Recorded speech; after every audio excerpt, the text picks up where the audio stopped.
बड़े रसोइये ने स्टील की चाकू पकड़ी और तेजी से चाकू की धार को कांटे पर आर्मो किया। इसके बाद उसने बर्फ की ट्रे से सैल्मन उठाया और चाकू से झेल की आवाज करते हुए मछली के शरीर के चारों ओर एक चक्कर लगाया, जिससे सैल्मन की मांस और हड्डियां पूरी तरह से अलग हो गईं। फिर उसने अपनी उंगलियों से मछली के मांस पर धीरे धीरे स्पर्श किया और तुरंत तेजी से मछली का मांस निकाल लिया। फिर उसने सैल्मन का मांस सामने बैठे अफेंग को फेंकते हुए क्वेरेन किया कि मांस पर से सारी हड्डियां निकाल दी गई हैं। फिर अफेंग ने चाकू उठाया और चीनी खाना पकाने की विशेष क्रॉस कट तकनीक का उपयोग करते हुए तेजी से मछली के मांस पर लगाते हुए चाकू को मछली की पूंछ से बाहर निकालते हुए निपुणता से मछली की त्वचा और मांस को अलग कर दिया। जैसे ही उसने मछली को उठाया और एक झटके में हिलाया, हर एक मछली का टुकड़ा एकदम समान आकार का निकला। अफेंग की शानदार चाकू चलाने की कला को देखकर वहां मौजूद सभी लोग ताली बजाने से खुद को रोक नहीं पाए। अफेंग, जो कि एक प्रसिद्ध मिनी शेफ है, ने चमत्कार नामक एक रेस्टोरेंट खोला है। उसकी विशेष डिश 3 कप चिकन का स्वाद चखने के लिए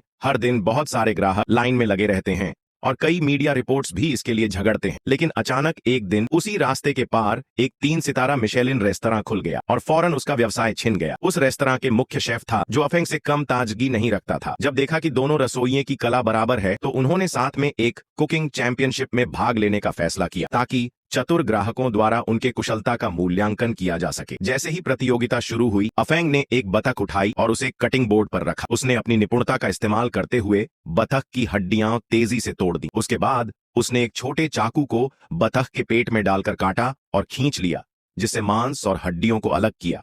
दर्शकों ने अफेंग की अद्भुत चाकू चलाने की कला देखकर स्तब्ध रह गए। इसके बाद उसने बतख के पेट में तरह तरह के मसाले डालकर 1 चम्मच शोरबा भी डाला। बतख का शरीर तुरंत भरपूर और संतुलित लगने लगा। जब सभी सामग्री तैयार हो गई तो अफेंग ने बतख को सुगंधित कमल की पत्तियों में लपेट दिया और बाहर से मोटे नमक की परत लगाई। इसी बीच दर्शकों को समझ में नहीं आया कि क्या हो रहा है कि अफेंग अचानक गायब हो गया।